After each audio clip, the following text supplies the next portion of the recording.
Feel free now to, recording in progress. Feel free now to introduce yourself in the chat if you like. You can say your name, where you're joining from, any organizational affiliations you have that you'd like us to know about, and any reasons that you were really interested to join this conversation tonight. I think we're all here. I don't see anyone else in the waiting room. And we've got a big agenda, so I'm going to get started right away. It will be really nice to see who's here. If you want to introduce yourself in the chat, please go ahead. But I'm just going to get to it. So like I said, my name's Robin. I use she, her pronouns. I'm calling in from Halifax-Dartmouth in Nova Scotia. I'm the co-executive director of the Council of Canadians, and I'm joined by the lovely Angela Giles, who works out here with me, who's helping doing a lot of the tech stuff. So if you need anything, you can always type in the chat and Angela will try to help you out if you're having any tech problems. I'm calling in from, as I said, Jabuktuk. Here we're mostly all here in Mi'kma'ki if we're in the East Coast in the Atlantic. I always mention this at the beginning of conversations around just transition because I think what we're facing together is such a huge revolutionary change in the way that we do work and the way that we relate to the planet that we all live on. And I've found it through the years that I've been learning and doing this work that it's really instructive to connect with Mi'kmaq community and Indigenous community wherever it is that you might be, because there's such a deep connection to land and so much learning that has come through millennia of living here in a really sustainable way that's connected to the land and not disconnected in the way that capitalism tends to be. And so I just wanted to root us in that remembering and that knowledge that there's a lot of real knowledge about how to live on this land well and with dignity and taking good care of each other. And so I just like to bring those pieces of knowledge into the space as we're starting to talk about what the heck we're going to do here with this just transition. So we're doing this. We're on Zoom. We're here together. I think probably everyone should be able to see my face really big and then a couple of small faces at the top. If anyone's seeing that differently, maybe you could shake your head, indicate. We're doing this on purpose so it's easier to see the people who are actually talking. But we do want to see everyone who's here because it's nice to talk to an actual room full of people. If you need anything tech-wise, just pop it in the chat and we'll try to help you out. And away we go. So yeah, we're all here, I think. Most of us are phoning in from the various Atlantic provinces, and I know we've been feeling the impacts of the climate crisis here for years already, and it's just getting worse. Like here in Halifax, last summer, there was some pretty significant flooding as well as a fire that took out a number of homes around the city and really brought a lot of smoke and damage right into the city as well. An impact I experienced last summer that really brought things home for me was during the fire, the smoke and the wind was bringing in so much smoke into the city that I remember sitting out on the deck and there were burnt pine needles just raining down onto my house. And this is nothing like I've ever experienced before. I'm sure none of you have being from the East Coast, like forest fires aren't really a thing that we're used to dealing with. And so this is just such a visceral memory for me that this crisis is here with us now, and we've got to start really taking it seriously and looking at the impacts we're having now and experiencing now and in the future. So while all of these things are happening, we're seeing climate impacts already. The federal government is also finally in the process of passing the sustainable jobs legislation. So this is supposed to be setting up a framework for what work will look like as we transition away from an economy based on fossil fuels towards a more livable future. So this is at the federal level. And then if we look more close to home in the Atlantic, we have some of the better climate policy provincially that exists in the country, but even the provinces were consistently behind on our deadlines, just like the federal government is in terms of meeting emissions targets.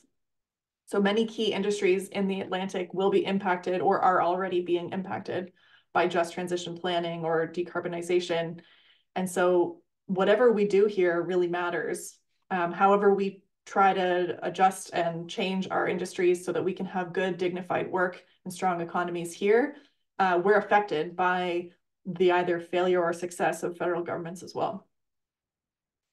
So speaking at that federal government level, they've convened a series of regional tables to talk at various levels of government, including provinces, as well as Indigenous governments and community, labor, different industries, and other bodies about regional planning, all about this energy transition. How are we going to move away from fossil fuels, and how are we going to continue working through that? So while these regional tables exist, so far, the plan that they've come up with doesn't really include many opportunities to hear from workers in climate and transition impacted sectors like the folks we're going to hear about from tonight. So we all know through the climate crisis and through whatever transition comes our way, it's people, communities, and workers who are really going to bear the brunt of the work that needs to happen so that we can transition to a zero carbon future. And so if we're the ones doing the work, we deserve to be part of building that plan. So that's really why we're here today. We're going to hear from a panel of workers from across the region about what their work looks like now, what changes they can see coming as we make moves towards decarbonization, and what they hope their work looks like and how their communities will transform as we transition away from fossil fuels. This conversation tonight doesn't represent all sectors, but it has a few important ones, and it's an important starting point for these public conversations. So we're so glad to see you all here tonight, and I want to give a shout out to all of our co-sponsors who helped this event happen: the Council of Canadians, where Angela and I work, the Halifax-Dartmouth District Labour Council, Justice for Workers Nova Scotia, the New Brunswick Federation of Labour. Thank you all so much for helping us pull this conversation together. So I'm going to turn it over to some speakers. So we're going to hear from 5 folks. And we've posed some questions to the workers, to the folks who will be speaking, so we'll hear from them. So after each of the 5 speakers has their chance to make some opening remarks, we'll have a bit of conversation between the speakers and then some questions from you all who have tuned in to hear what they have to say. So I'm really glad to be joined by Troy Hardy, who's a fisherman with FFAW and Unifor. We've got Matt Fraser, who's a sheet metal worker and glazier, which I just learned that word. It has to do with windows and glass. Thank you, Matt. We're joined by Kevin Shipley, who's a pulp and paper worker at Unifor Local 30 in St. John. Emily McKinley from SEIU Local 2, who's hot off the picket line over at Pete's Frutique, and Katie Power, who's the energy industry liaison with FFAW. So let's get started. Troy, I'll turn it to you first, and I'll just let everyone know who you are in the first place. Troy is a young inshore harvester from the west coast of the beautiful island of Newfoundland. For the last 10 years, he's made his living solely on the fishing industry, both inshore and offshore. He's an avid outdoorsman, whether on the land or on the water, and he's been part of the Inshore Council representative for the FFAW for over 2 years, representing Codroy and Franceway, Newfoundland. So Troy, take it away. You've got about 10 minutes, please. Hi, everybody. Like she said, Troy here, Troy Hardy, from the south coast of Newfoundland. Inshore. I fish primarily lobster and halibut. I guess as it pertains to climate change, if the fishery really goes hand in hand with the environment and climate. Not always is it all cons as it pertains to climate change, because with climate change, we've seen mix up with species. We've seen lobsters and halibut move further north, and we've been gaining more access to that than we have in previous years. So in certain areas, our income has actually increased. But, also, I'm sure a lot of you people have seen in the news there, we've had terrible storms like Hurricane Fiona and this stuff that that really impacted our coast there, Port aux Basques, Burnt Islands, Altamort, Rose Blanche. Some of these communities were really devastated. So as it pertains to climate change in my sector now, I think there is a lot of work that has to be done, and currently now on our coast, there's uh, DFO is upgrading wharves and this stuff to kind of protect us, shelter us from these type of reoccurring storms that are happening. Um, yeah. What else do I have here? Yep. And the other side of it is, we have higher fuel prices as well. I use a 55-foot longliner. I burn diesel, and there's been times last year where the price of diesel has gone up to $3 a liter, which you can't imagine is hard to keep going, like when you're burning large amounts. Uh, and then one other issue that I want to bring up that pertains to our sector would be the new windmill proposals that may or may not be happening. Uh, there are some proposals for Newfoundland offshore wind, which would help in I guess, the entire economy's transition to greener energy. But at the same time, we want to have uh, a good understanding of how that affects fishermen and ecosystems and habitats for species as well. You can't just, I've seen a post there, somebody had, you can't destroy the sea to save the land. You know what I mean? So, like all these things have to be considered in moving forward with climate change and the transition to greener energies. Yeah. So, what should I do? Just move down other questions, or?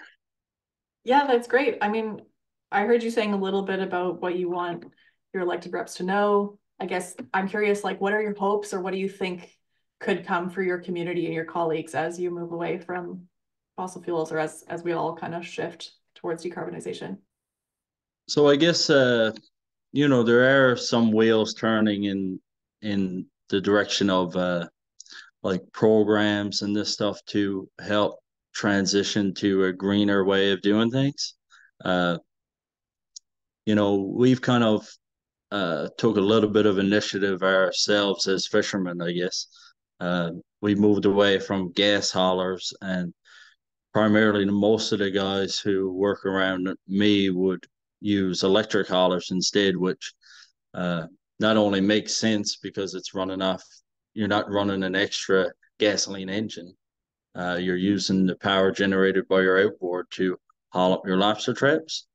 Uh, and there's been some government support in doing so with some programs to help to subsidize some of the cost in doing those type of transitions. But as it pertains to larger vessels like my 55 footer, there probably is some, if they're gonna, if if they plan on, decreasing the amount of fossil fuels being burned, uh, even as it pertains to fishing vessels. Well, there's a lot of work that has to be done there, and you're going to need government support to do so.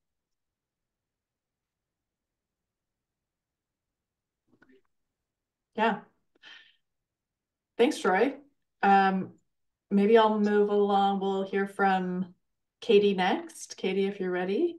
I'd love to just introduce you. Katie Power is joining us. She's the oh, sorry, my computer's giving me a little signal. Sorry, Zoom problems, am I right? Katie, thank you for joining us. So glad you're here. Katie's the Happy to be here. Great. Katie's the industrial relations representative for the Fish, Food and Allied Workers Union, FFAW, under Unifor.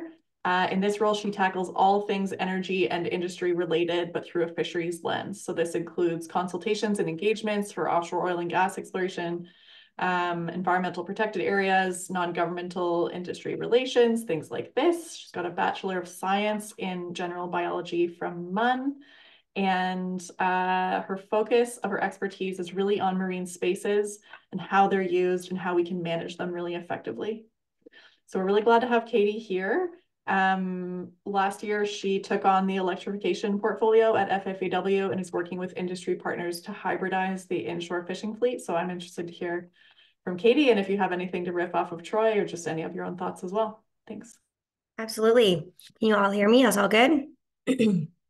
Okay, so to sort of expand on a few things that Troy talked about, Troy is one of the members that I represent at FFAW, so I think that was set up perfectly.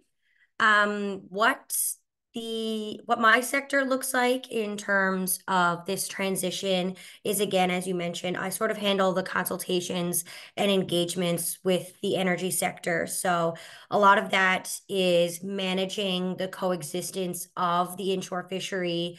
And historically, it's been a lot of engagement with the oil and gas industry, who time and time again, we have sort of felt pushed out a lot of the time. So now we're taking on more of that pressure from climate change and how that's affecting the fishery on top of renewable industries. So there's a lot of things coming at the fishing industry from all sides. I was more cognizant, I guess, of, carbon reduction commitments and targets through my work with the oil and gas industry. And it was kind of a gap that I saw in our fishing industry. Troy mentioned that diesel is, such a costly part of fishing trips. And of course, these are owner-operated small businesses, and that affects their bottom line. So it's important to be innovative and find ways to improve that for fish harvesters and the fishing industry, because where we have these these carbon tax exemptions, they're not always going to be there, nor should they be. So again, this increased need to be innovative. Troy really touched on the impacts in terms of changing water temperature. We're seeing life cycles of certain species are changing because of the temperatures. So we're seeing an increased prevalence of albino, blue, orange lobsters, which means, that something is affecting their molting cycle. We've have a lot of species, as he mentioned, say halibut lobster, that are moving into deeper fathoms instinctively because they are seeking out these colder temperatures. Troy also mentioned Hurricane Fiona. So we're definitely seeing, more aggressive, frequent coastal storms, which, not only destroys wharfs and vessels, but it also sweeps harmful materials like insulation, oil tanks, and that sort of thing into the water, which obviously is going to impact recruitment rates for marine species, but it's also created an immediate need for improved coastal infrastructure that can withstand, these rising sea levels and these storm surges. There's a lot to be learned from existing wind energy. So say, I guess, closer to you guys, but also abroad in the US, overseas, where fish harvesters have expressed concerns that offshore wind farms are negatively affecting the industry. So as Troy mentioned, it's important to have a really good understanding of what the impacts are going to be, because as important marine stakeholders, we all share the same space. We have one ocean. It's something that I always say. So it's important that all industry is sort of considered alongside of one another, because we have to work together. In terms of my hopes for my community and the future as we transition away from fossil fuels, I think it's important to note that, the fishing industry is one that will embrace carbon neutrality. We all want to get to that point. It's about doing it carefully and effectively and efficiently. So we do need enhanced inter-industry collaboration. We do need government support and investment. Particularly with the uniqueness within the fishing industry, there's going to be some skepticism in transitioning away from the reliability that exists within a diesel engine. So ensuring that everyone is educated, and the education and the support that we're sharing to them is accurate and, communicated effectively. We do have programs available within various levels of government for, green economy. We could include climate credits or carbon credits, but the transition to lower carbon solutions will almost, it has to have a streamlined effort. So we have to be able to provide accessible funding opportunities for everybody. In Newfoundland and Labrador, we have a large portion of small scale inshore fishing vessels, which, you know, in my opinion, and I think in the greater opinion, we are a good model for a coastal economy that can be supported in that way. And I guess, let me see, last, some things that I'd like my elective representatives to know is that first and foremost, new technology is expensive. There are rebate programs for households to convert to oil to electric, or incentives, tax breaks that exist for, you know, the automotive industry. So as someone who represents the fishery, it would be so impactful to see the same sorts of mechanisms introduced to our industry, considering how important the fishery is to Atlantic Canada. And I mean, particularly for Newfoundland and Labrador, well, Newfoundland, we're an island, so we have no choice but to support marine vessels. And the fishing industry, we're an aging population. Atlantic Canada is an aging population, so it's important and really essential that we are innovative in a way that's attractive to new entrants to keep the industry sustainable. When we look at ocean stewardship in the fishing industry and the considerations for moving away from diesel and gasoline, it also benefits, you know, the larger marine environment. We're reducing greenhouse gases. We're reducing exposure to fumes and fuel spills. And I think transitioning fishing vessels to hybrid or fully electric one day, it complements federal government's plans, you know, for this blue economy. And if we believe, I think that there's synergies and opportunities within blue economy, Canada's ocean supercluster, that we can find strategies that are innovating for independent fisheries while preserving biodiversity. There's that sweet spot that exists somewhere. And I guess lastly, you know, the fishery, we're a sustainable industry that's reliant on a biologically renewable resource.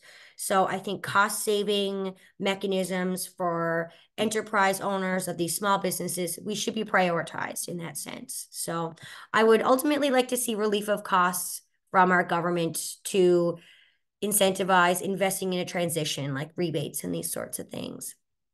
And, you know, like I said, we are supportive of carbon neutrality and a just transition. It just has to be done the right way. Couldn't agree more. Thanks, Katie. That's great.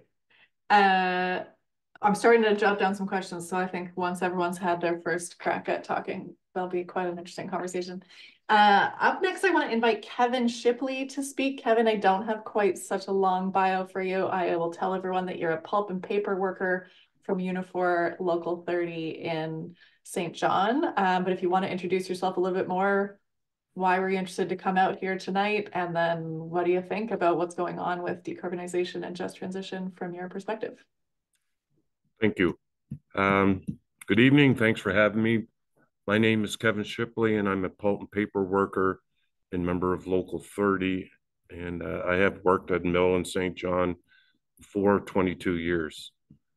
So I'll just tell you a little bit about what the sector, what my work currently looks like. Canada's forestry sector has contributed about 35 billion to Canada's economy in 2021, which is a 33% increase from 2020. I think a lot of that is because we were all hoarding toilet paper maybe around that time. It also accounts for about 205,000 direct jobs across Canada, including an estimated 12,000 Indigenous peoples. Generates more than 2.3 billion in revenue for all provincial and territorial governments. The forestry sector has undergone a huge transformation over the past few decades, reflecting an increased focus on sustainability, biodiversity, addressing climate change, and the commitment to reconciliation. I have had various roles during my career at the mill, and my current position is in the engineering department as a draftsman. When I retire in approximately 10 years, I believe that there will not have been a part of the mill that I work at that has not been upgraded with new equipment or new technology. The changes that I anticipate or are already experiencing because of the transition. Climate change and the energy transition are huge drivers of change in forestry sector.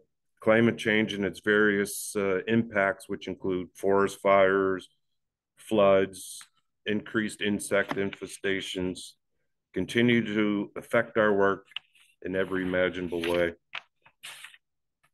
In 2023, roughly 18.5 million hectares of Canadian forest burned, and it was the worst wildfire season ever recorded. That represents about 5% of the country's total forested area. Some experts estimate only 10 to 15% of burned wood is recoverable for use following the fires, so that has a disastrous effect on our mills. Fires, floods, and insects kills can reduce the amount of wood we can access, which has a knock-on effect all the way down the supply chain. Fire and floods can also destroy our equipment and threaten our workplaces. We know that forestry operations contribute to climate change, logging, trucking, logs, mill operations themselves. All these things involve greenhouse gas emissions and other impacts.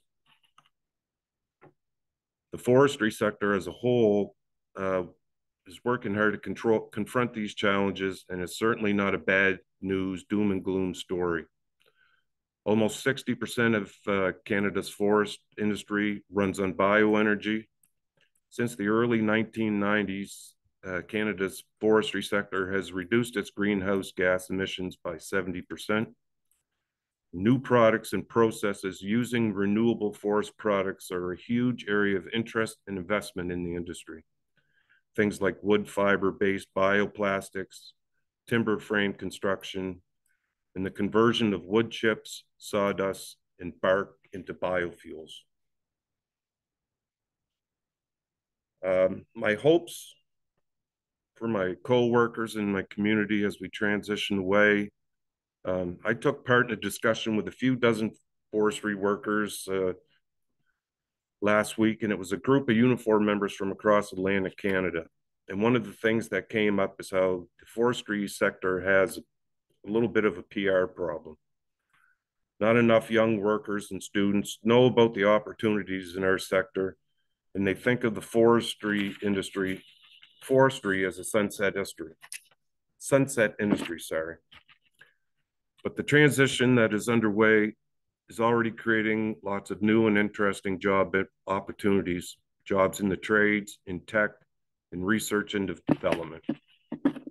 We see both challenges and opportunities as our industry transitions away from fossil fuels and we confront climate change. For sure, it's not always good news. We still see mill closures, and there are huge issues regarding a lack of access to fiber for some folks. But at the same time, there are lots of opportunities for new products, new markets, and innovative approaches. Our mill is currently going through investments that will make us more competitive in the world market, as well as making us a better neighbor in our community environmentally.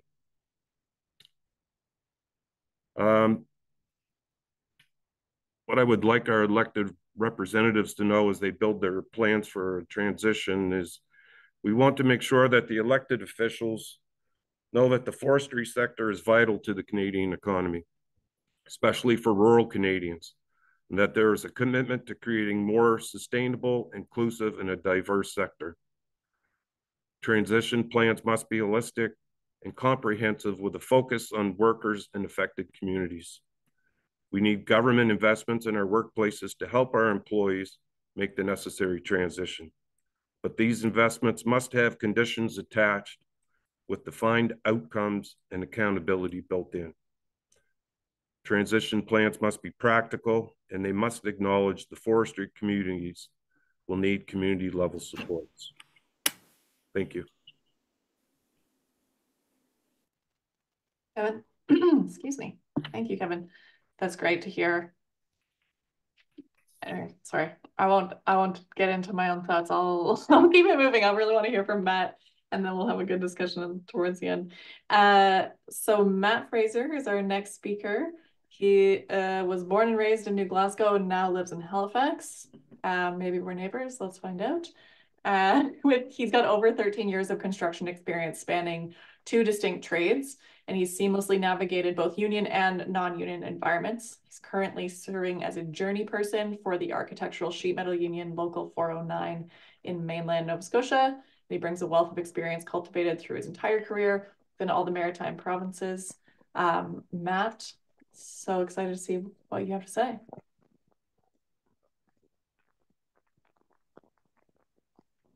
I don't think we can hear you. We can't hear you. Oh, try again. No, I can't hear you. Let's give you like a second and then maybe we'll just come back to you. Okay. Let's give it like, just see if it's a quick fix.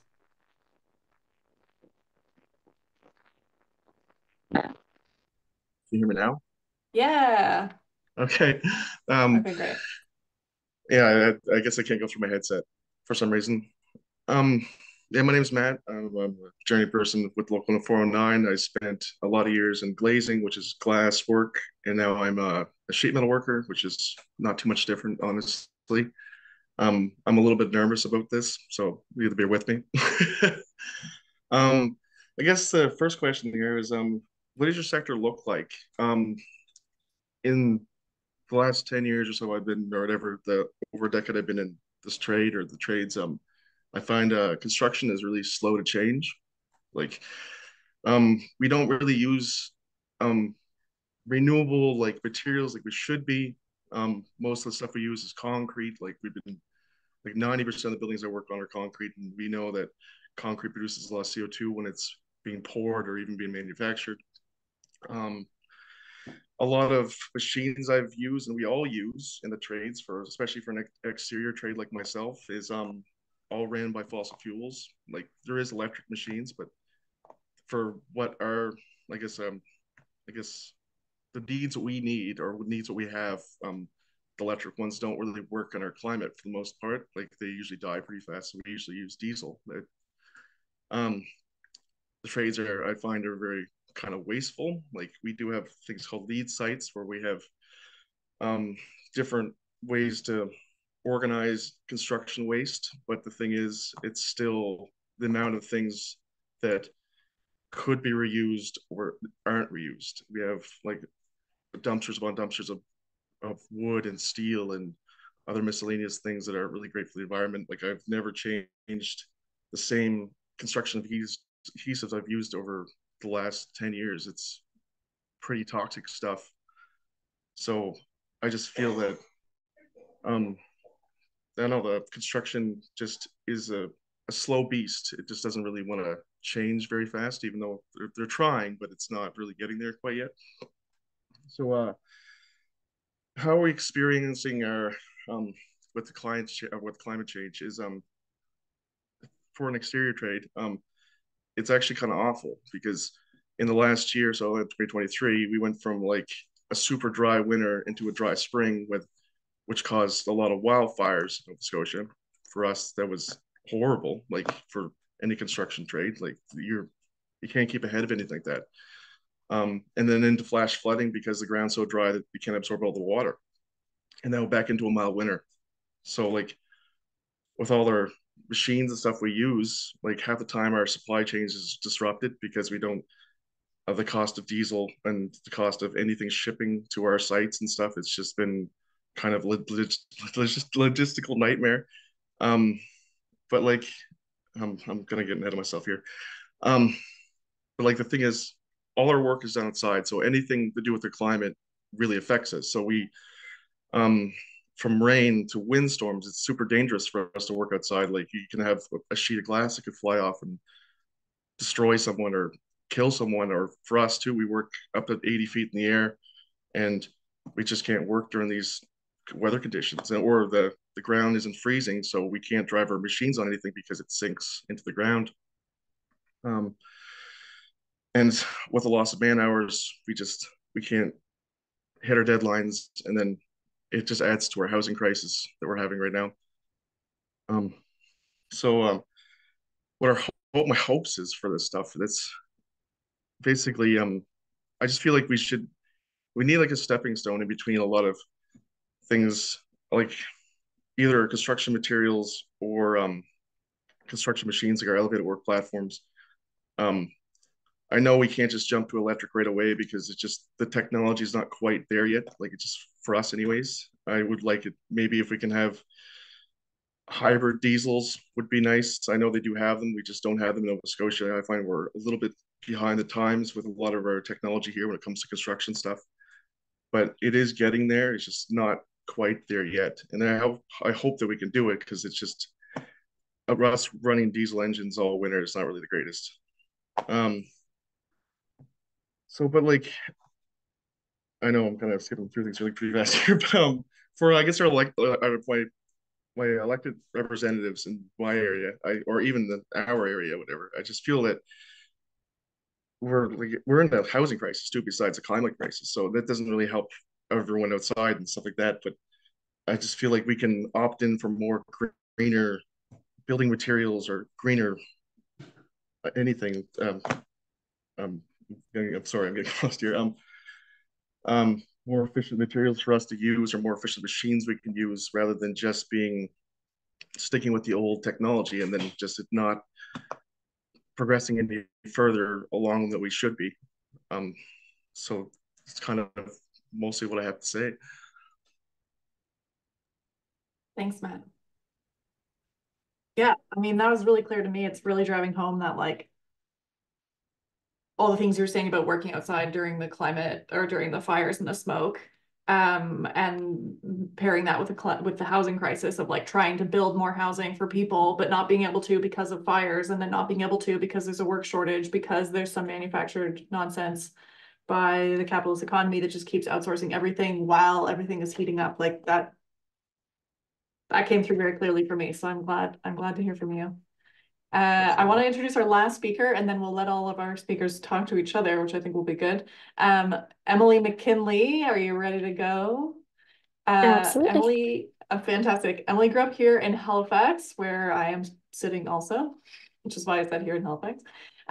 She started working at Pete's Boutique when she was in high school, moved away for a little while to study music through most of her 20s, working in hospitality and education, and came back to Halifax a couple of years ago, looking to be closer to home, like many of us do. She looked for a job at Pete's Boutique at the spring of 2022, and then really got involved in the unionization effort. If folks haven't heard, they recently finished a 7-week long strike and signed their first contract, which is very exciting. So congratulations. She also works for the NSLC, and I'm so interested to hear what you have to say, Emily. Yeah. So as Robin just mentioned, I work at Pete's, a supermarket in downtown Halifax that specializes in a wide variety of local and international produce and imported grocery items. So we voted to unionize in May 2022, and after a long period of bargaining and a 7-week strike, we just won our first contract. And the relationships that we built with each other during organizing and striking created a space to really easily consult with my coworkers to get some really great feedback on the questions that I'm answering today. So we are currently, as far as I know, the only unionized grocery store in mainland Nova Scotia. And even with some improvements that we just won in our first contract, it's still low wage work, with most of my coworkers making significantly less than $10 an hour below the living wage in Halifax. And I mention this because, you know, as I'm sure we've all heard, the climate crisis is going to impact those who are already economically disadvantaged harder and sooner than others. So some of the things that my coworkers identified are, so we do sell some local produce here from local farms, but the vast majority of what we sell comes from thousands of miles away from large corporate farms. Much of the local food that we do sell is significantly more expensive than the food that comes from far away, making it inaccessible to many people. A lot of the food that we sell is wrapped in plastic or in plastic packaging or goes in plastic produce bags. There are other options available, but moving towards alternatives is in conflict with cost because all other options are more expensive or less convenient for the consumer. For example, occasionally reusable containers have been touted as an alternative, but now after the pandemic, they're mostly not permitted because of food safety concerns. I guess the biggest conversation that we had was to do with food waste. There is a staggering amount of food waste in grocery stores, and food waste accounts for approximately 8 to 10% of our emissions. Many grocery store workers routinely rely on food banks while we're throwing away astounding amounts of food. Grocery stores do often donate some of this food to food banks, which works really well with non-perishables. But many people who are food insecure often don't have the means to store perishable food, which is about to go bad. So a lot of this food ends up going to waste anyway. Not to mention, you know, it can feel very dehumanizing to be given nearly rotten food. Grocery stores prioritize having, you know, full and attractive displays and shelves, which means that even if our product isn't selling well, having that image of abundance is more important than ordering a realistic amount of food that will sell.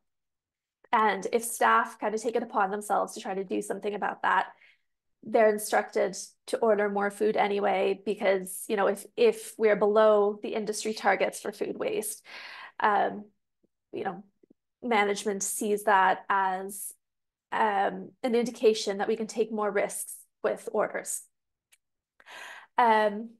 If there is a lot of excess food, like meat, for example, that is close to its sell-by date, oftentimes grocery stores will discount a small portion of it, but throw the majority of it away to avoid discouraging customers from purchasing the more expensive full price and fresh version of the same product.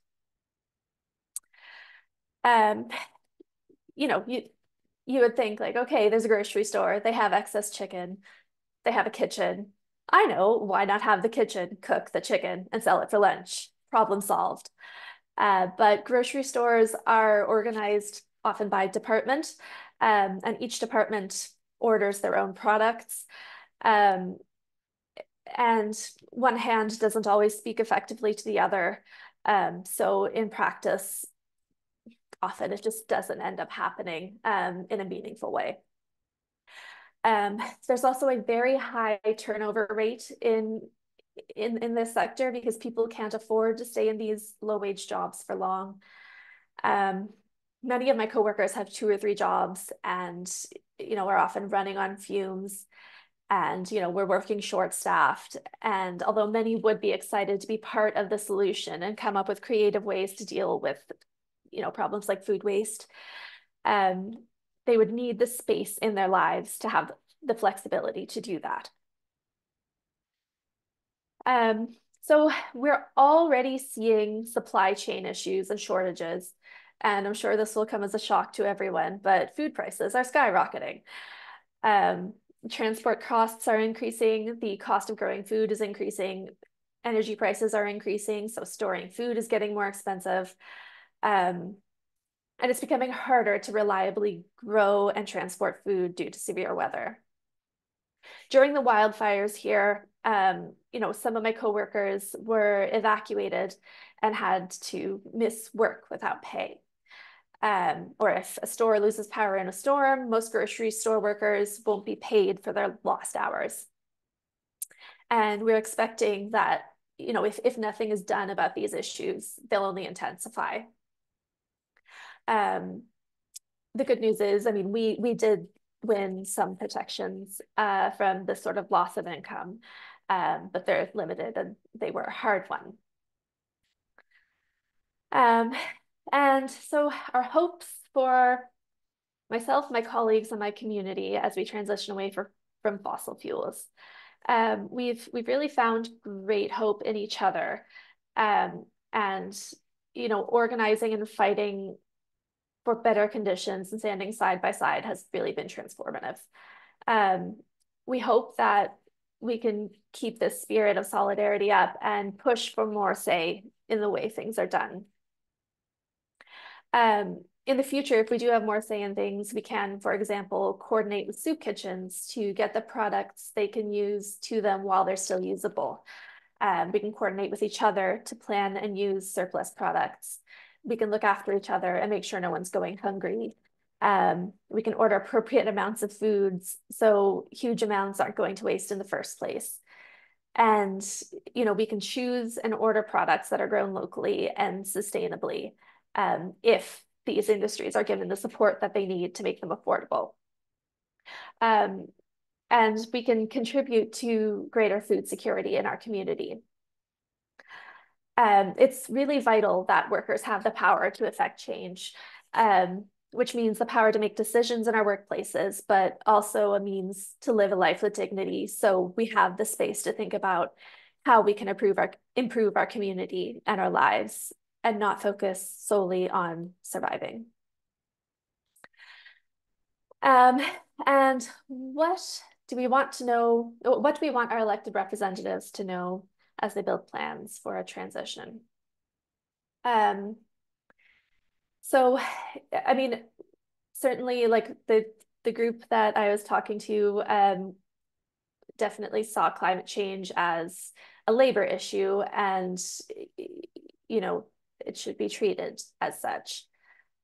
Without an organized workforce, workers don't have the power to push for change. And, you know, we need to be able to hold corporations accountable for their role in climate change. We want our elected representatives to listen to us and critically to involve us in solutions. We see how things work on the ground, and we want to build a better future for ourselves, our communities, and our children. We need to make sure that the folks who are grinding their bodies down and barely scraping by aren't paying the cost of this transition. We have hope and we have ideas, but we need the power and the space to act on them. A transition can't work if it leaves people behind. Consultation and listening is a start, but it isn't enough. Workers must be given the chance to be a meaningful part of the solution, so we have ownership of the work that we do. Thanks so much, Emily, and seeing lots of congratulations in the chat for your successful strike and bargaining that has now concluded. So congratulations. Thank you very much.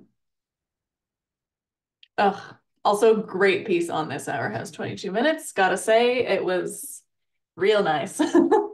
I'll share that link in the chat after if no one's seen it. I'm wondering if any of the panelists who have spoken so far have any questions for each other or any comments they just want to riff off of what they've heard so far.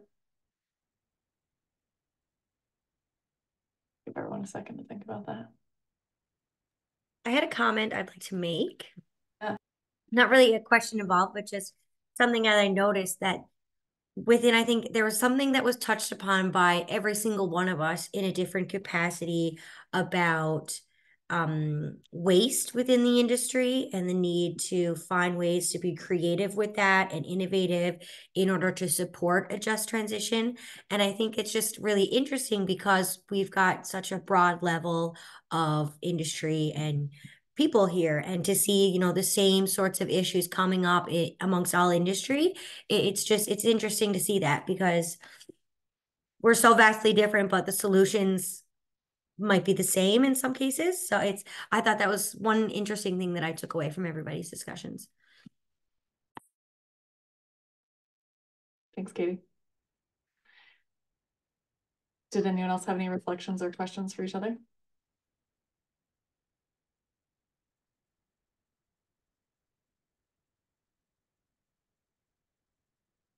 Grand. I had one thought. I scribbled some notes while all of you were talking. I think that something that I really heard, I mean, very loudly, Emily, you said it well. I was like, I don't know if you've noticed, but things are really expensive right now. I think the kind of combined and intertwined crises of the climate crisis, affordability, and the housing crisis are all really, for me, like coming together in a really clear way through what you've all been saying. And I think we can understand, I mean, I think largely most of us understand here that these crises are really being driven by capitalism. Like it's all a function of corporations and private entities trying to maximize their profits at any cost. And the cost is clearly coming at the cost of housing, the cost of groceries, the cost of everything. And now the planet is literally on fire. And so this is, I think, becoming really clear to me. So I have a question for all of you. And maybe I'll reflect because we've been having these conversations regionally across the country. And I know a lot of conversation around decarbonization often centers on the oil and gas industry, for example, further west of here. And something I've heard from folks out there is that they're both worried about losing their jobs because of climate action, but also because of things like automation and outsourcing by profit-driven corporations that are trying to suck every last drop of oil out while also paying people as little as possible to do so. And so I'm just drawing that parallel here a little bit, where a few of you talked about like sunsetting industries or industries where most of the workers are older and worried about not having younger generations come in, or a sunsetting industry like maybe forestry. There's more forestry happening elsewhere in the world and it's kind of shrinking in Canada. So I just wanted to try to like bring these things together. And I'm wondering if, like, having heard all of you already say, like, things you wanted your elected representatives to know, but I'm wondering if anyone wants to just say more about if there's any kind of solutions you'd like to see or things you'd like to see the government doing that address both the like climate aspect of things and also the like sunsetting kind of problem that you're all kind of describing. It's the longest question I've ever asked. Well, I guess I add to that a little bit. Like, I feel like that the government should add, like, for developers, for us when we're building stuff. It's just I feel like should add more accountability for them environmentally than they normally do. I feel like it's just like they just push it through. Like, oh, the buildings are up now, don't worry about it. We'll just move on to something else rather than just be. I don't know. It just seems like they get away with murder, and while the rest of us have to deal with it.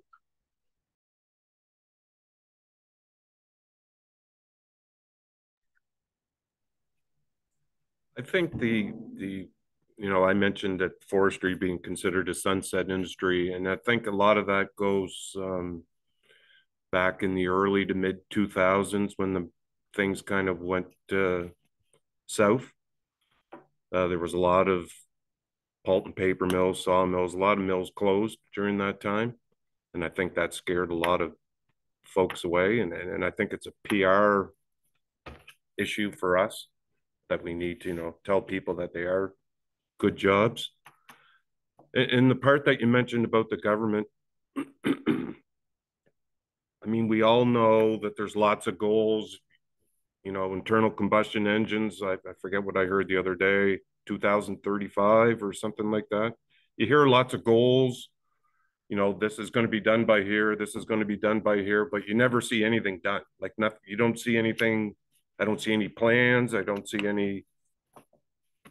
They have lots of goals, but they don't have any plans in place.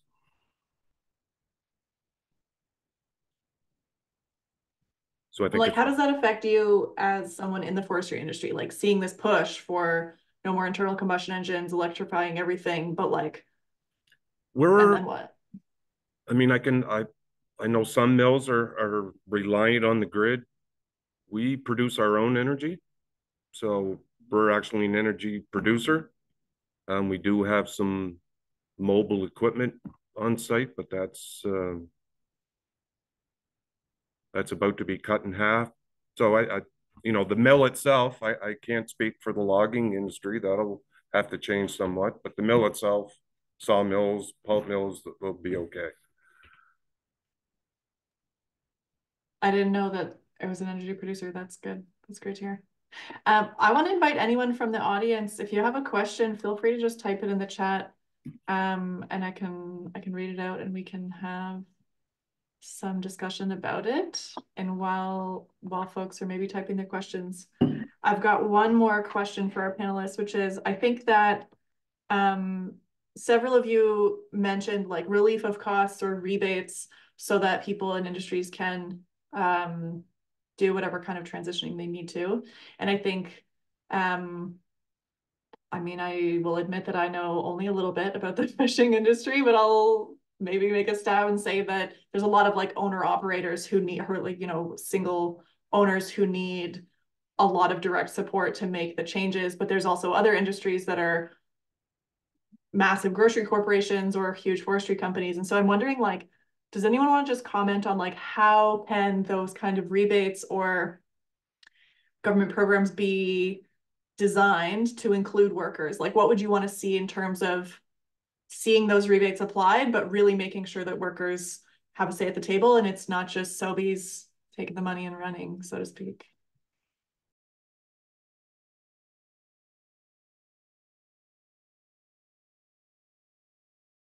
I can try to talk a little bit to the fishery there. So I think, you know, when you're talking about innovation in, let's say, a fishing vessel to, let's say, electrification or something like that, basically, if the government steps up and, you know, they end up developing a prototype that actually works, industry will follow if it is a cheap alternative to burning diesel. So like you say, some of those problems kind of iron themselves out. If it makes sense, you know what I mean? Like if it's something that's going to harm your bottom line as a fish harvester, an individual fish harvester, well, you're obviously going to need subsidy to get there. But if it's something that makes sense, it's an easy transition. You know, if it's going to pay off in the long run. That's just my thoughts. Thanks, Troy. I can sort of add to that a little bit, just to bounce off of Troy, is that what we're doing at FFAW is we're being forced, not forced to do this. We want to do this, but because we're seeing, like Kevin said, you know, this lack of action, we're kind of taking things into our own hands and proposing to the government then what our expectations are. So we're sort of going through this prototype process of trying to retrofit, say, one diesel vessel into a hybrid electric. We're still in, you know, the very early days of that, but we're sort of going through this process now because, you know, we've seen the increased diesel prices, we've seen increased prices with inflation, and our backs are against the wall. We have to prove to government in some way that, you know, this is going to kill the industry unless we do something about this. So we're going through the extra time, the extra money, the extra effort to prove to them that, you know, we have to start trying solutions and we have to put, you know, the pen to the paper and actually create these solutions that we aren't seeing our policymakers make. So once we get this prototype eventually established and we go through that process and, you know, we submit a proposal to our government that says, hey, we did this. This is the pros. This is the cons. This is the cost relief. This is how it benefits, you know, the environment, the ecosystem. And then where it goes from there, I guess, is in their hands. But we're taking on that brute of responsibility. And again, to get back to, you know, this capitalism and this corporatization, really that relief of pressure and accountability, it should come from higher up, but it is starting at the ground level because we're the ones that are taking on the brute of the need to change. We're the ones that are suffering, so we have to do something about that. Thanks, Katie. Yeah, I mean, something I noticed in what all of you said in one way or another, I noticed, but it wasn't surprising, is like, unsurprisingly, people who are actually working in these industries, who are not the corporate leaders, who are not the CEOs trying to rake in their cash, you're all looking around and saying, we got to do this work, but we can do it better and we can do it more efficiently, we can do it cleaner, and we can take care of our communities while we do it. So I just want to extend some like gratitude and like joy that these kind of conversations are happening and we can have this chat here tonight. Just want to open it. If anyone in the crowd has a question or a comment, we got time for that. So let's have a conversation, or any of other panelists have anything they want to say. Jerry, you've got your hand up. Yeah, just a quick question for Katie. Katie, it seems to me you were saying that your industry is trying new things without really knowing whether they're going to work. Is that true? Yes and no. You're hoping they'll work. We've undertaken a feasibility study, so I think on paper we know that should what we put into practice function, it will be beneficial. So it's not like we're behind the 8 ball, but again, we're kind of taking this on as a first of its kind in our area. So of course it's uncharted territory. There's risks associated with that. But we as an industry have really no choice but to find solutions. So yeah, in a way. So you're assuming the risks, basically. Yeah. That's where I was going. Thank you.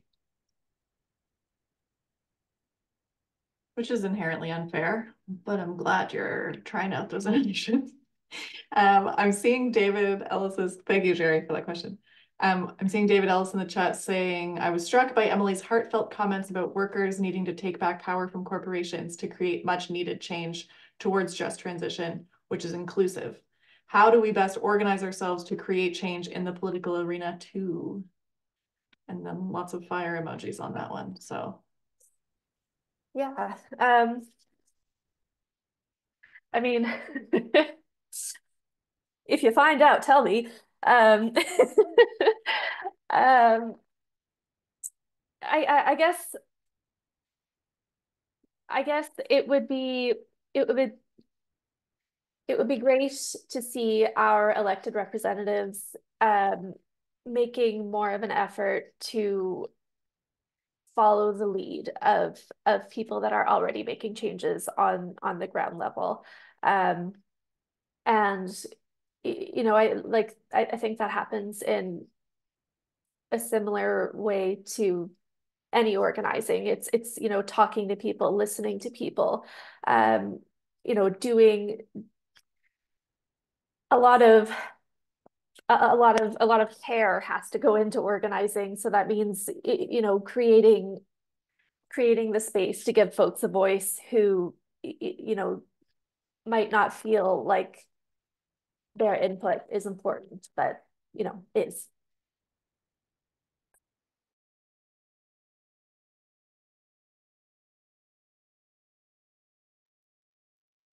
Maybe I can reflect a little bit personally too there, just like on how do we create change in the political arena.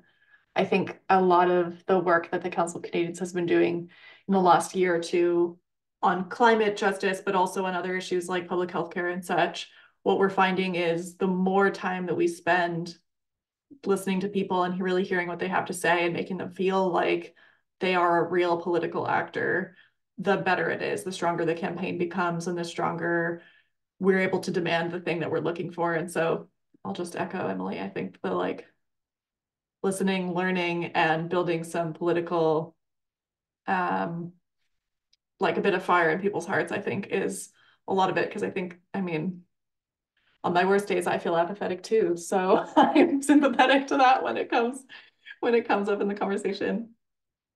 I'm seeing Shelley's comment. I'll just read it out for everyone's sake. Just wanted to say, I think it's amazing how much wisdom and innovation can come from workers. It's important we continue these kinds of conversations because organizing capital won't do it on its own. Agreed, Shelley. I am not seeing any more questions, but I will make a final plea. If you have anything you'd like to add to the conversation, you're very welcome to do so. I did have not, I guess it's a question. Yeah. I noticed in Kevin talking and Troy that, there's this overhanging theme of, it's not all doom and gloom, or, there are some positive outspins from changes that we're seeing. So I guess my question for the group is, what sort of other positive changes do you think there may be in terms of how we deal with the effects of climate change in the working industry?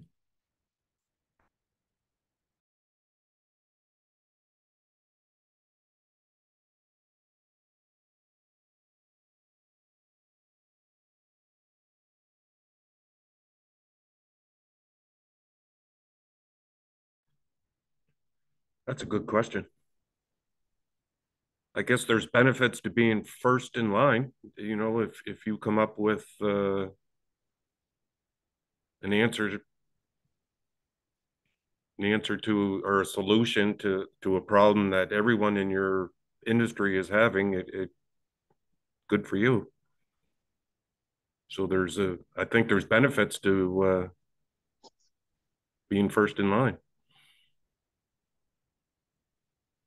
Yeah, I think I can add to Katie there.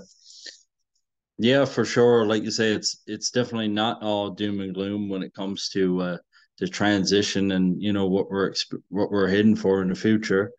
Our industry, is, you well know, Katie, it's comprised of a lot of older generational people. I'd say in my area, my counterparts or people fishing around me, I'd say the average age is above 60. So I think as you see a younger generation move into these positions, you're going to see a lot of new ideas and transition into wherever it is we're going. So yeah, that's pretty much all I got there.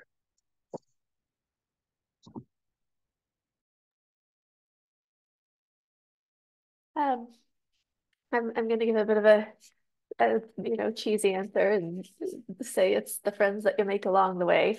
But seriously, I like in every hard time that we've been facing, through actively organizing and talking to people and coming up with solutions, we found a lot of like really interesting and innovative ideas, and have a stronger community because of it.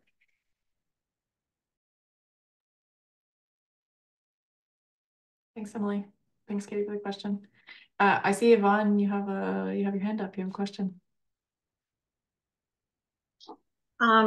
Yes, I listened to a construction worker from Ontario speaking when they did a just transition panel, and he talked about the fact that the climate that construction workers are working in now will require changes to like schedules and that kind of thing. He said the extreme heat in Ontario last year meant that they started coming to work very early in the mornings in order to complete their jobs by, sort of midday when things were getting too hot to work. Talked about the fact that a lot of places have conditions around keeping them warm in the winter, but nothing about air conditioning for when it's really hot in the summer if you're working inside, etc. So I guess my question is really for Matt, who's in the construction area. Is anything happening in the Atlantic provinces that you know of that unions are starting to press for these kinds of changes for working conditions or working with the climate changes? And second of all, is anything being looked at for the construction industry with building smaller modular homes and that kind of thing inside in an environment that's more controlled? That's my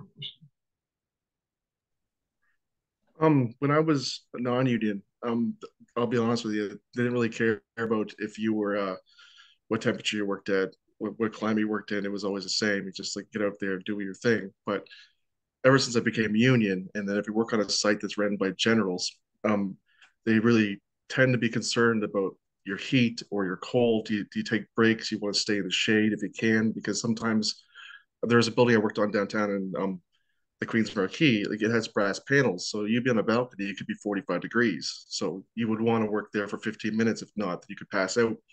And you're supposed to work with partners too. So yeah, like they have been trying a lot with that, especially we even try to come in, like say we come in earlier instead of working late early in the hot part of the day. You just want to stay out of the sun, out of the heat. And then in the winter, well, we don't really have winter like we used to. So it's not like today, for example, it was like it said it was supposed to be -9 with the wind chill. Like when I was in Bridgewater this morning, it was +4. So the winter hasn't been as much. It's more like how can I explain this? The winter's mostly for us is rain now, so that's just a whole other problem. But like yeah, you're right. The summers can be stifling now. It's like you need to drink lots of water. You could pass out like your friends and your coworkers. Like you just have to keep an eye on each other. If not, then you don't know what's going to happen. And like we have had multiple guys I worked with have heat stroke and passed out on the ground because you just like, oh, I got to work, got to work, I got to work, but then we just really can't. We shouldn't be doing that. And then they do have programs in place for it, which is like if you're on a bird site, they'll have signs up that say like, make sure you hydrate, make sure you take breaks and stuff. But that's not all companies and all things I've worked for. That's just the better ones. A lot of the ones they just don't really care.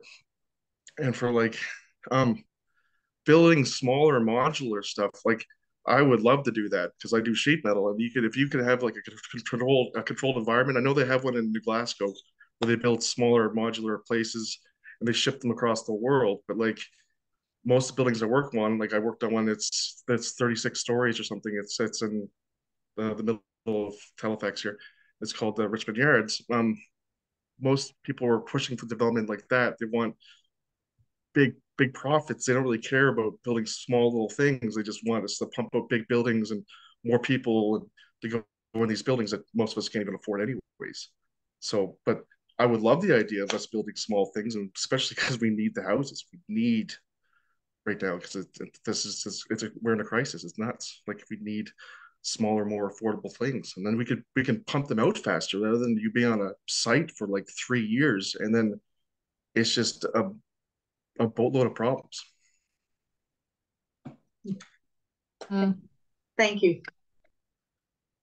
I heard, because we've been having these conversations across the country, I've been lucky to hear from folks in different regions, and I know there's some union folk in Ontario, and I'm not sure if this conversation's happening here. Maybe someone in the room can tell me.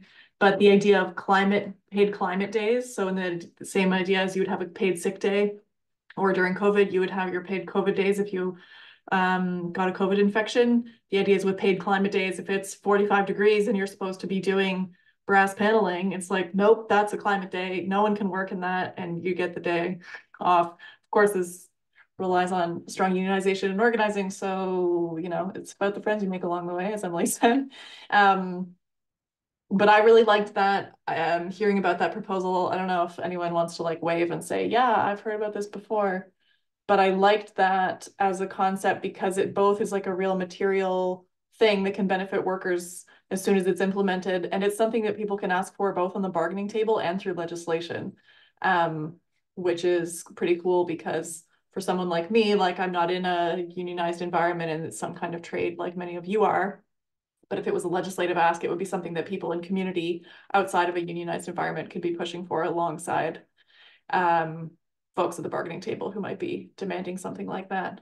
So just pepper that in there. Shelley, did you have a question? I kind of wanted to respond a bit to what you were just saying and let you know that, again, similar to what Matt was outlining, where there are certain sites, and I think especially the unionized sites, I know that, so Unifor represents a lot of auto workers, for example, and they tend to be real innovators when it comes to worker protection. And partly because of that union power and that density that's there, there's real emphasis on making those changes and having them become sort of the standard that we can all look to. I know that Ford, for example, has heat requirements. So they have heat safety limits where if the temperature outside reaches a certain level, if the temperature inside reaches a certain level, you know, you go into a category, whatever day, and you have X number of breaks and you have access to air conditioning, there's water coolers throughout the facility. There's like, you're never more than X number of meters away from a water cooler. So there's definitely things that are being done to, I want to say like accommodate for the heat. I think paid climate days is a fascinating concept because I think it'll be more and more common, unfortunately. But I also want to say that some of this, like in Ontario actually has, as far as I understand, they actually have this in their labor legislation where you cannot be forced to work once it's a certain temperature. Other provinces do not have this. I know that in the Atlantic, we do not. So I think there is work to be done there to take lessons learned from certain workplaces and make it something that can be applied to every workplace. And that's something that we're constantly aiming for is, you know, we get something for one group and the ultimate goal is to have that protection for everyone. Thanks, Shelley. Are you with Unifor? Do you want to just introduce yourself so we all know who you are? Sure. Yeah, no, I am with Unifor. I work in the communications department with the union. I work occasionally with Kevin here and certainly with my friends at FFAW, but you know, it's been fascinating to hear from all of you here tonight. So it's definitely something I'll be taking back to my my colleagues here within the union. Great. We're coming kind of to the end of our time, so I want to throw out a couple of calls to action, things we can do moving forward from this. So as I kind of was talking about in the introduction to this whole discussion, the federal government is working on this thing called the Sustainable Jobs Act. It was originally supposed to be called the Just Transition Act, whatever you call it, it's there. It's a federal piece of legislation that could really shape the future of work and how we talk about work and climate in the future. But in the process of making this legislation, some pretty wacky stuff happened. It was wild. I've never paid such close attention to a piece of legislation in my whole life, and I've also never seen so much filibustering on the face of the planet. And what has occurred is that there's a pretty okay bill. There's some good good ideas, good structures to help include workers and unions at the table to talk about what we need to do as we move forward and try to decarbonize and figure out work in the future. But as part of this ridiculous process that has happened, mostly because the Conservative Party filibustered the entire thing, the deadline on making any kind of plan has been now set for 2040, which is totally unacceptable, way too far in the future. We need a plan like this year, next year, not in 15 or 16 years. So Angela's going to drop a link in the chat, which will link you to a letter that you can send to your representative. The tool is very cool. It'll just send it straight to whoever your MP is. And it'll basically say, this is a decent piece of legislation, but we can't wait 15 years for it.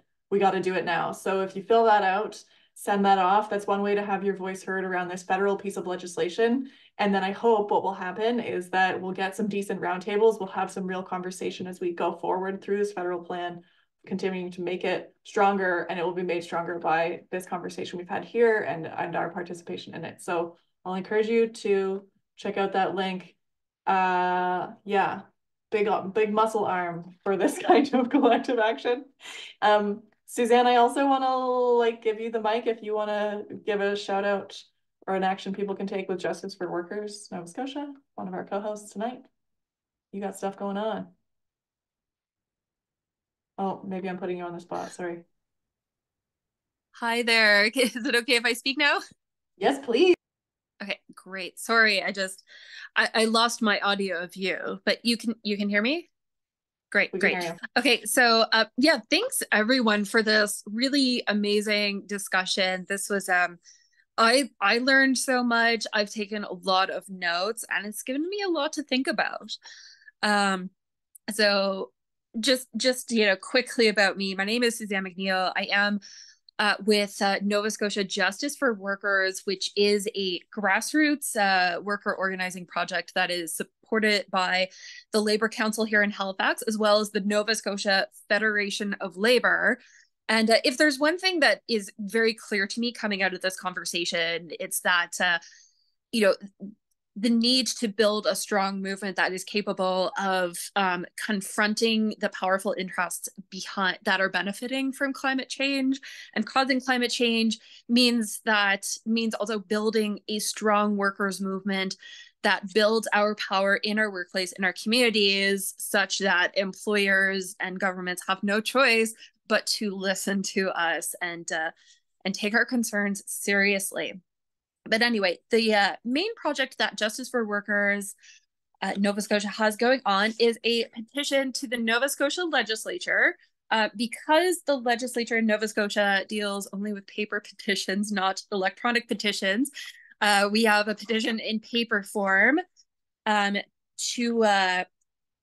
includes a few different issues. It includes a call for a minimum wage that is $20, at least $20 an hour, no exceptions, permanent paid, employer paid sick days each year for all workers, making it easier to join a union, and like anti-worker practices like contract flipping, increased wage protection, and job security. And we are hoping to be able to, at an upcoming session of the legislature, present this petition with 1,000 or 2,000 or something like that signatures. So if you think that you might be able to get a handful of signatures, that would help us out so much. And for obvious reasons, this is for folks in Nova Scotia, but Angela, I believe, is dropping our contact information in the chat. Our email and all of our social media accounts, feel free to get through to us on, through any of those avenues. And we'll send you a PDF if you want us to send you paper copies in the mail. We can also do that. And that's about it for me. Thank you. Thanks so much, Suzanne. Great. Yeah, I'll take one. I'll send you an email after this. We were also very happy to be supported by the Halifax-Dartmouth District Labour Council, and Debbie, our friend there, couldn't come tonight, but she asked me just to share her email if anyone's interested in getting involved or connecting with the local Labour Council, at least here in Halifax where I am. There's her email in the chat for you to get in touch. Is there anyone else from the panel have a call to action that they would like to put out here now while we're all together? Letters, petitions, demos, whatever you got coming up. Think of something later, send it to me or Angela, and we'll send it around because we'll send the recording for this out probably tomorrow morning. So if anyone has anything they'd like to include there, send it our way. But in the meantime, I think this has been a really excellent evening. I'm really glad to have spent this time with you and just heard from people who are really working on the ground, seeing the real impacts of climate change and also the pressures of decarbonization and what that's going to mean for us here across different industries and across different communities in the Atlantic. Yeah, I'm so glad to have spent this time with you. Thanks again to the Halifax-Dartmouth District Labour Council, Justice for Workers NS, New Brunswick Federation of Labour, and all of our panelists, Troy, Katie, Matt, Kevin, and Emily. Yeah, once again, my name's Robin. I'm the co-ED at the Council of Canadians. We're a membership-based organization, so if you're not already a member with us, a membership costs as little as $1, though we appreciate people who re-up their memberships monthly. Really, being a member in this organization is a lot. I like to think it's like being part of a union, but it's just not a workplace. It's just our communities coming together to really organize across the country for really important stuff like climate justice, public services, access to water and protection of our water resources, and to defend our functional or dysfunctional democracy. So Angela popped a link there if you want to learn more about the Council of Canadians or about becoming a member. We thrive on that membership, so please do check us out. And yeah, have a great evening. It's great to spend this time with you. Talk to you again sometime in the future. Good night, everyone.